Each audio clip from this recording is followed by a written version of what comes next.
Thank you very much, Colin. I am so happy to, and pleased and just appreciative of just being here and to have heard the open set and of course to be reading with Maria. And we go back so many years together. I too want to peruse some of the things that send us back to an earlier time, maybe as far back as I've known Mary de Michele in another city. And it's about landscapes of the brain mostly. Migration did that too. We kind of have a new language in which to create and reinvent a world that in some way gave you a sense of life and quickly in some ways is rent. So this is part of that landscape of the brain. I also want to read it because this poem, it's entitled Our House is in a Cosmic Year,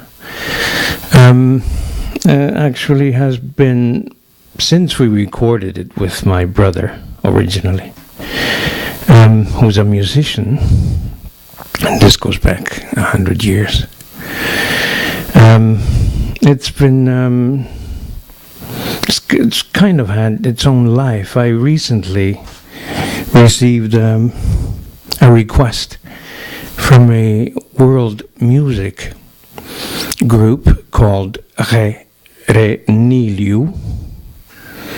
They are based in northern Italy, but their musicology takes them to the villages of the south.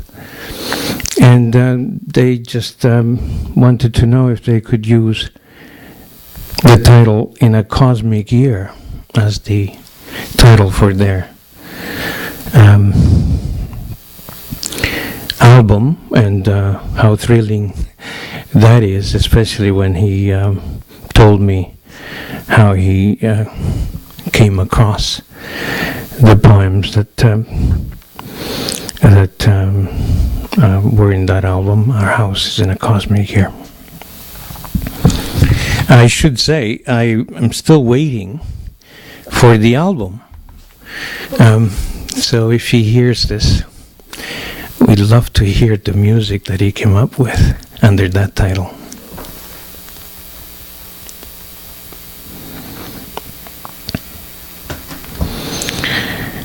Your house is in a cosmic year.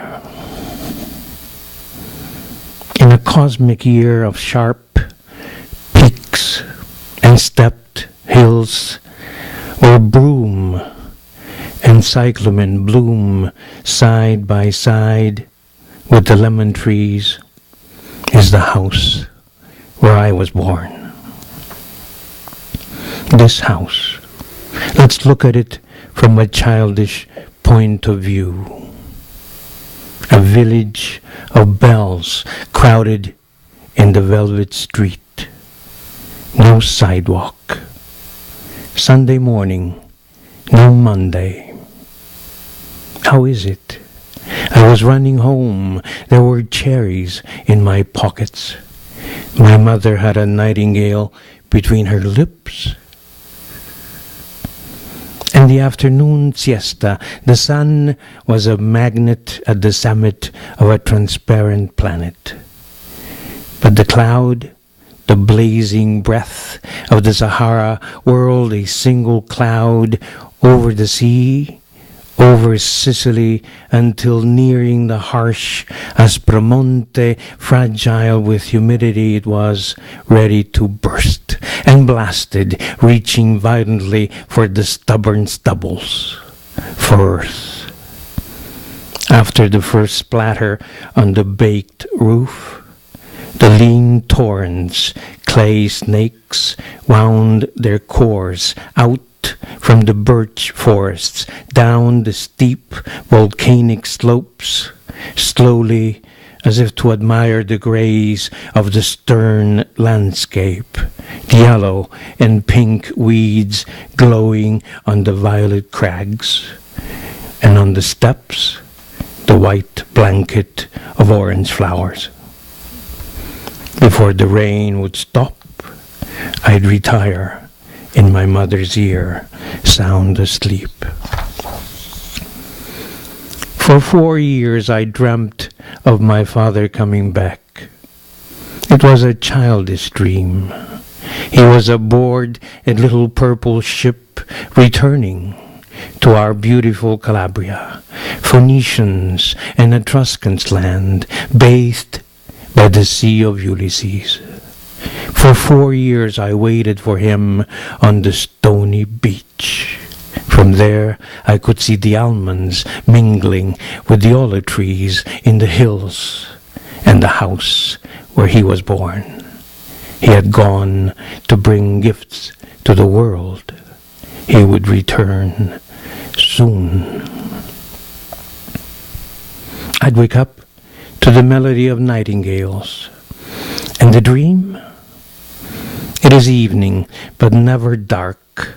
The bells die in the deep blue street. The sky's a paradise of fireflies. The scent of lilacs, of lemons flood the warmth, the breeze. The sea is a mirror of purple stars. We're having supper on the terrace tonight. In the crystal air, the moon is abundant light. I keep remembering this cosmic gift in my sleep. If the dream doesn't stop, if the house is in the word, and we by chance should meet, my house is your house. Take it.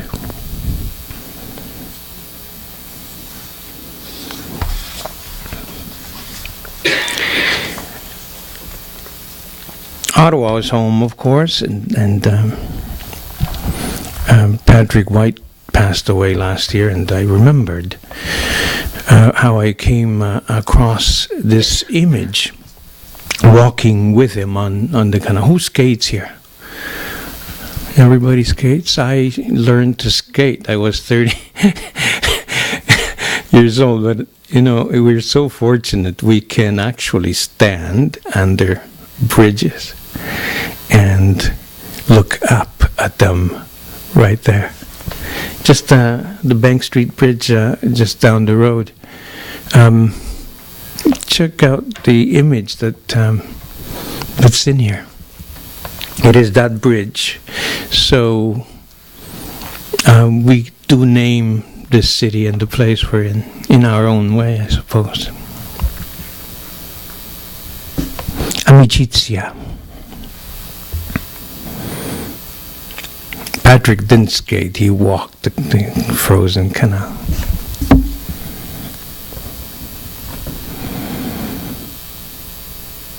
And I've seen everything. Help. Though sometimes this music plays hide and seek, and our planet always delights to feel our bare feet, and loneliness that plays in the heart, running out of breath. Everything helps. But only friendship cares. Now that I'm young and stripped at last down to the man, I know that a bridge is a somersault across the ice, that a ladder is a flight of flesh in the air that I breathe, that you love to save my life, the way only friendship cares, that you climb with me to the edge of the earth like one butterfly clinging to a cliff.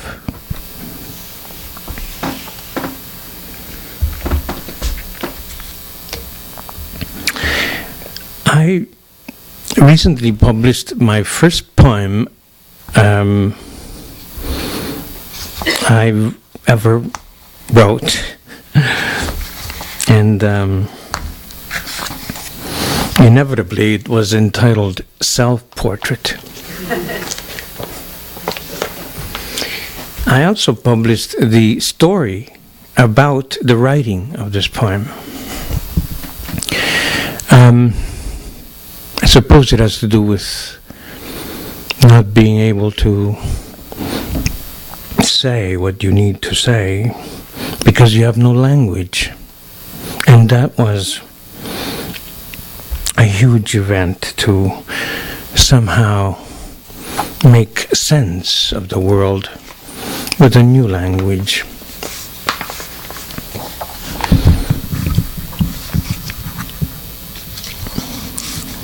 And through a new language, which is really ultimately it's the language, and you realize that it is the language that talks you. Self-portrait. And it has a citation from Paulo Freire, who was the Minister of Culture for Brazil, but a philosopher. Self-depreciation is another characteristic of the oppressed, which derives from their internalization of the opinion the oppressors hold of them. Grinning faces for me, fish purpled for the bubbled pool. Are you sitting comfortably to key? Now and then, casting a friend in the glaring, put him off at the sun. Why should the glass-eyed hide the directing of the spine? Picking through a hare's head, bulls to the ear, but listening from the shadow, watching in me. Turned and see, and the cheeks, frog skin, hang at the tremble of a bushy lip. When I read that, and when I remember the trying to make sense of who I was through the English language, it brings me back there. I want to, however, shift from myself now to reading a poem by a wonderful poet who I met when I met Mary. And his name is Saro D'Agostino. Many people have left us. He left us in a way that in Canada we know, of course, the indigenous problem with suicide. But one of the highest rates of suicide is, in fact, also amongst writers. And that's the way he left us.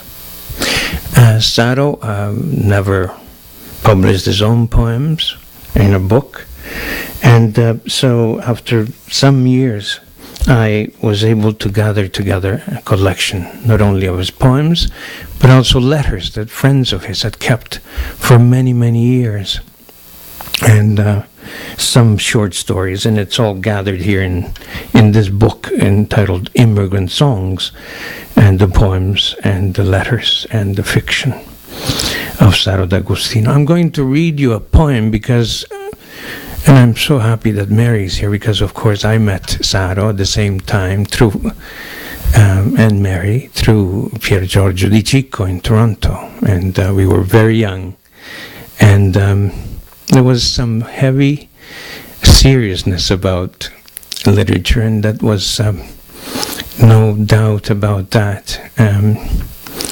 And I think Saro was one of the first who started to give a place, language too, the experience of our collective experience through poetry and so on, as immigrants, children of Italian background, more or less at the same time. But also, I think it was very interesting, this phenomenon of Italian-Canadian writing. Listening to Mary again, and the wonderful thing that it seems, at least for us, to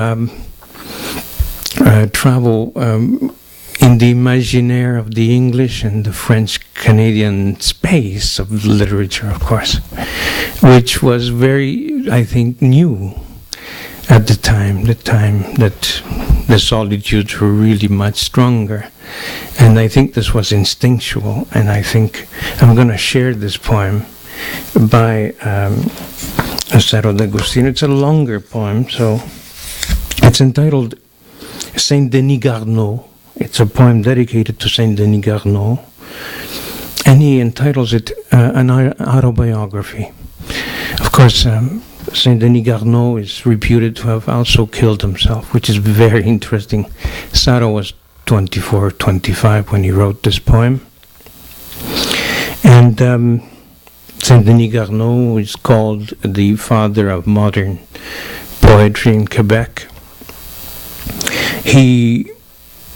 I think we should know, just to make sure we connect with some of the images and some of the things that are being said, published a book of poems and was distributed in the bookstores and in the small quartier, and of course hated the idea that the poems were not very interesting in his own mind, and spent the several days following going from store to store, buying all the books back and making a bonfire. This is 1937, Montreal. It's interesting how Saro connects with this other space. And he's living in Toronto, of course, at the time. Saint Denis Garneau, an autobiography. I must disguise this. Allow that his life was forged by a new Quebec. Old students dreaming other lives. Old days. Nelligan singing his poems to the Virgin Notre Dame, midnight, 1899. Both Quebecs are far away, and I'm finished with spreading rumors that the FLQ will soon avenge your death. You will not be an omen. Your photograph will return to a certain number of dots, grey and black, a rectangle merrily out of focus. Still walking down a Toronto street, cluttered, grey, black, and winter, I hear the flutter of coats, another chill in my pockets, a chunk of sky focuses into white, and I catch myself thinking it was you running into bookstores, hurrying to get your hands on any copies of your Vision still around, and set fire to your game and watch them burn again. Regard et jeu dans l'espace, 1937. I'll let your journal stand on its own. Scanty details of several impossible plans, indulgent arguments with the blank paper in the desk drawer somewhere in the infinite reflections of your manoir. Saint Catherine de Fossambeau, 1943. Here we'll see that the Jesuits never left you. The old church of your mother turned more real, like the monsters your games grew into. You argued out of control. You nailed an iron cross to your chest. And how you grew and swallowed it into your body is no more to me than a tree trunk overgrowing a nail. Imagine. For all this, you made me dream of myself as a well, an open circle for sky and trees. I was deep and dark, a water at the bottom of a spool of light, and I would have leaves fall fiery to drift down my wide eye, to float on my black ocean, touching me, to know you were really there. I thought I knew your landscapes, and I would find the edgeless dance in the motion of your brushes. Pictures for Our Lady to heal our jagged hands, and I would have leaves. Now, I no longer want to know how your dreams clotted in your nostrils, how a passing thought, a piece of sky sharpening into white, and suddenly the crystals of snow are hardened into steel. You drop your brush on the leaves. I must stop here. I have already said too much to write a poem for you. I must stop here at the brush in the leaves and not turn my head up to see perfect, sparkling crystals cut into your arms. It is enough for us to stop at your beginning. The dance, the game, the words of footsteps filling your solitude, the overturned canoe, the head lying face down in the river is merely bad poetry. I'll stop before all this and learn to delight again in how you had invented the night to illuminate an uncertain star. And still your cousin survives, her endless reflections in the manor, enduring because you tried to call light by its name and she thought the light would answer. When I was 16, the FLQ organized itself to take revenge on the country that killed him. They too speaking white and dreaming other lives. Le Devoir appears them with eulogies. He had written the best religious poem to appear in modern times. Canonization was in the air. Dominicans pointed out the real hole in his heart, his pure return to the precise God.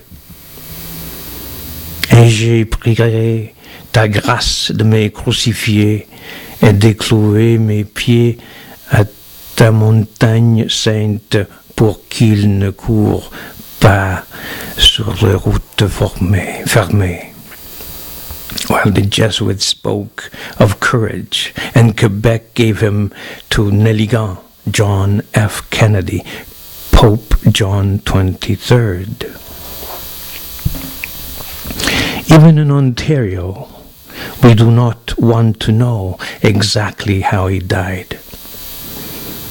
There are legends, but the French books all say the same thing. On October 24th, 1943, Saint-Denis Garneau was feeling anxious. He paddled his canoe to an island he once painted. He began to gasp for air. He staggered towards a certain house for help, and his body was found beside a stream. His cousin enshrines his bones in mirrors, convinced he offered himself to light, and that the light accepted.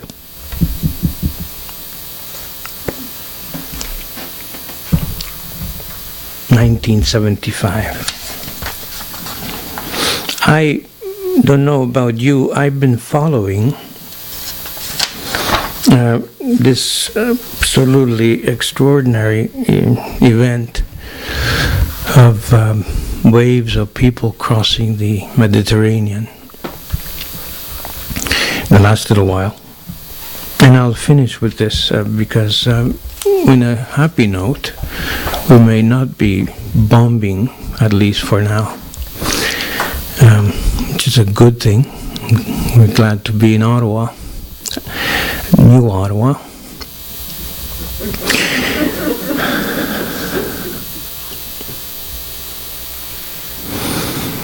I suppose the fact that we're part of a mass migration, Canadians of all time, this extraordinary thing that just never stops. Just a huge number of people that have to leave for one reason or another because somebody has some interest. We know how we got here.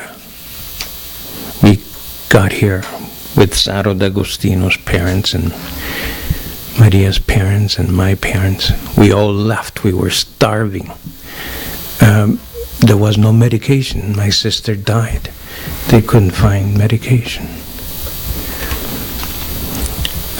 I hope we never forget that we're part of this and that we're part of that flow of people who tried to save themselves.